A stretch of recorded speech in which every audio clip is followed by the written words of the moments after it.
Olá, meu querido amante de livros e bolo, bem-vindo ao meu canal, eu sou Ed Van Fel e hoje nós vamos falar de livro de terror e hoje eu vou resenhar.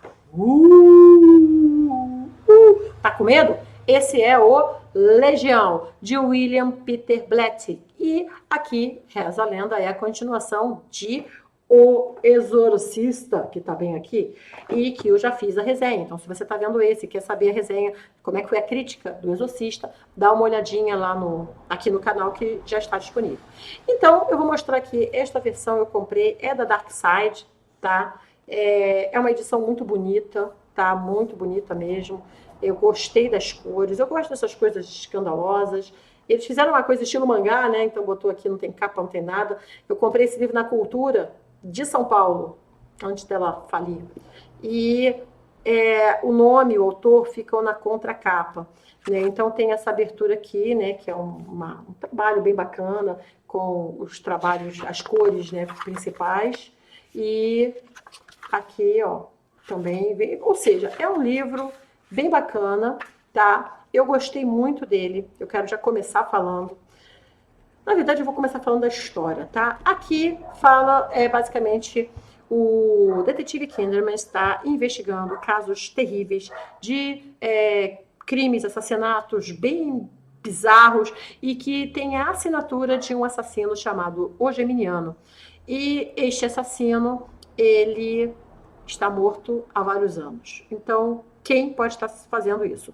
E ele começa a fazer essa investigação e as coisas vão dando em beco sem saída, mas você vai acompanhando até começar a perceber que a coisa pode ter um viés, digamos, um tanto quanto sobrenatural. Esta é a temática desse livro, é o viés desse livro.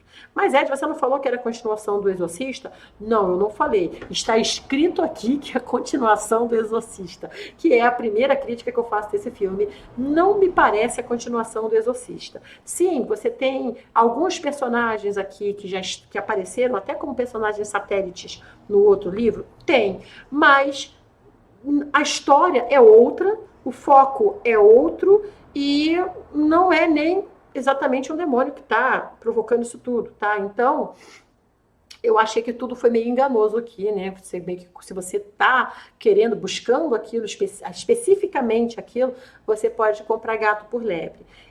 Na verdade, é uma história policial. É uma história policial, é uma história... Eu gosto de história policial. Então, para mim, foi ótimo, né? Então, esse daqui foi o que me deu aquele climão, Uma Guerra de Luz e Sombras, e eu fiquei tão feliz em ver aquele clima em outro livro que não fosse o meu, que me deu vontade de voltar a escrever O Senhora dos Salões de Mármore, e eu já retomei a escrita para poder terminar logo esta saga também, né, que eu estou querendo encerrar todas as sagas que eu já comecei, e A Senhora dos Salões de Mármore, que é a continuação do Luz e Sombras, é um que me pedem bastante.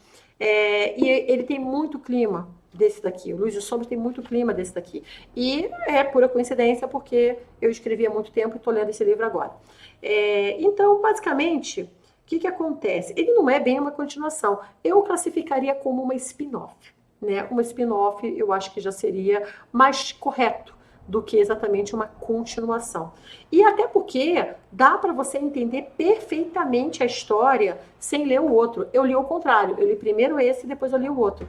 E dá para você entender. Mas se você for escolher, se você fala, não, eu gostaria de ler os dois, eu te sugiro ler na ordem, porque aí você tem um peso dos personagens, você se apega, você compreende, você conhece, se você começar do começo, né? Então, essa foi a única coisa que eu acho que poderia ajudar. Agora, em questão de trama, não fez diferença. A trama meio que realmente não tem conexão com a outra.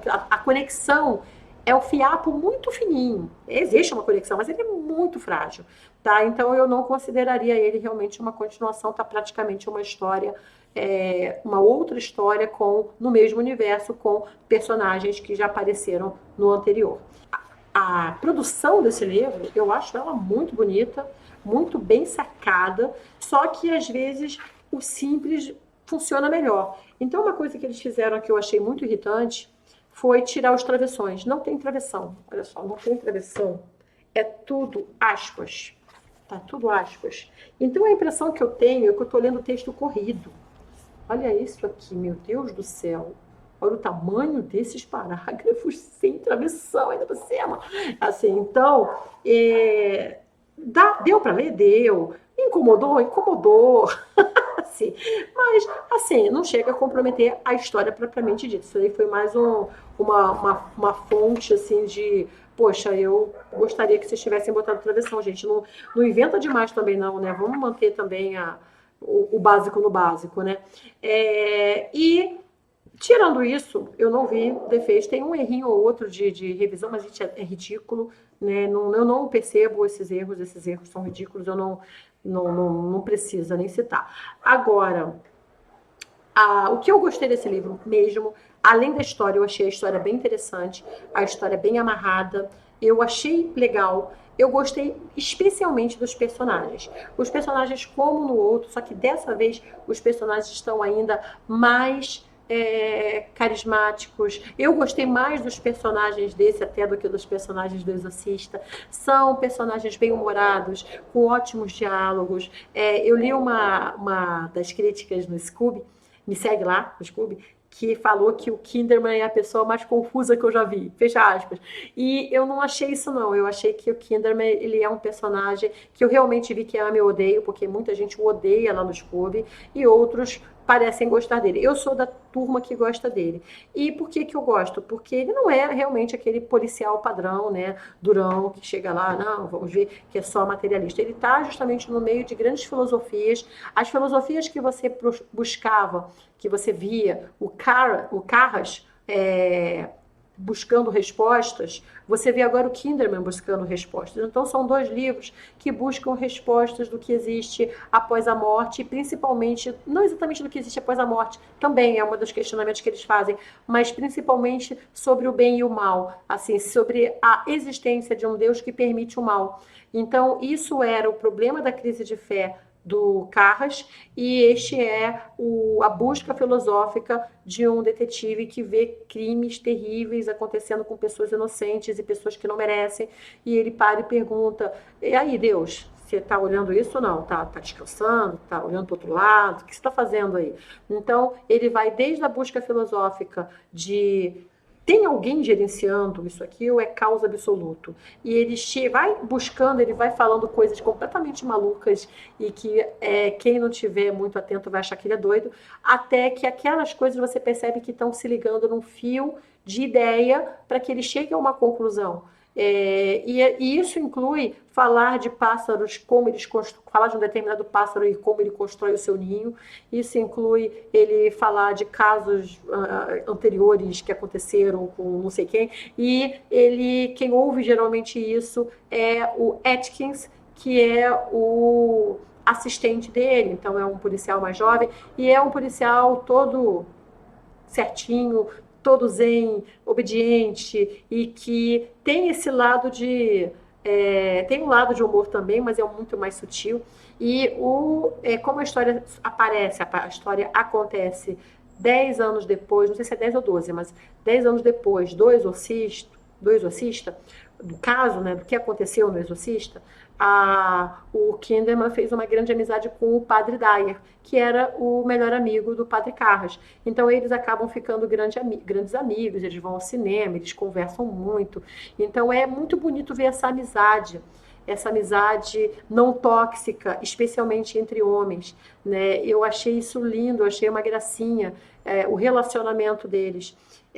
Nesse livro praticamente não tem personagem feminino, personagem relevante não. Tem personagens satélites também, que são basicamente a família do Kinderman, mas não chega a me incomodar, tá? Porque, como eu falei, os personagens deles são muito muito cativantes, e o relacionamento entre eles não é tóxico, é um relacionamento, para mim, muito gostoso de se ver.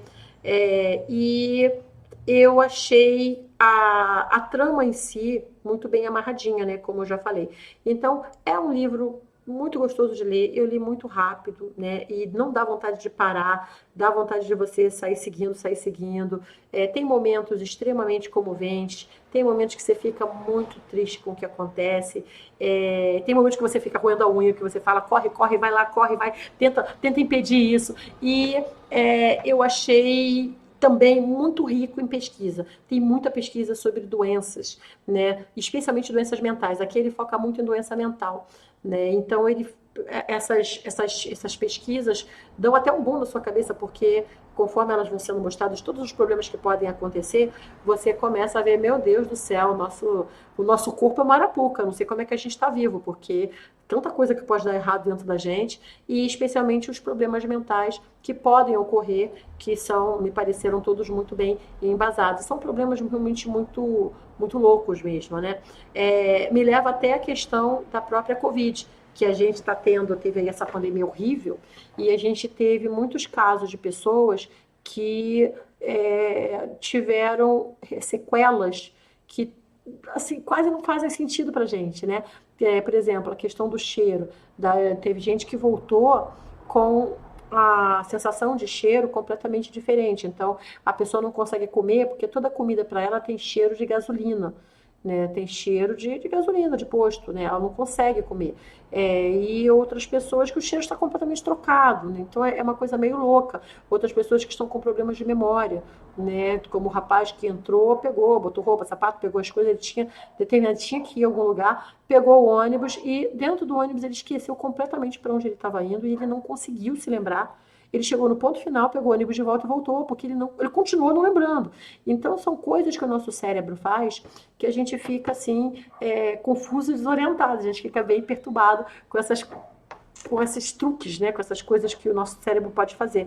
E ele elucida muito isso, ele fala muito disso, então eu achei bem interessante também mergulhar um pouco mais na parte médica. Até porque tem um personagem que é a Alonfas, acho que é esse o nome dele, que é um personagem muito triste, né? Teve uma perda muito sentida e que é um personagem que eu considerei mais dúbio, né, da história, porque no final das contas você fica quase na dúvida do que realmente aconteceu ali, digamos assim, da participação dele em tudo que ocorre.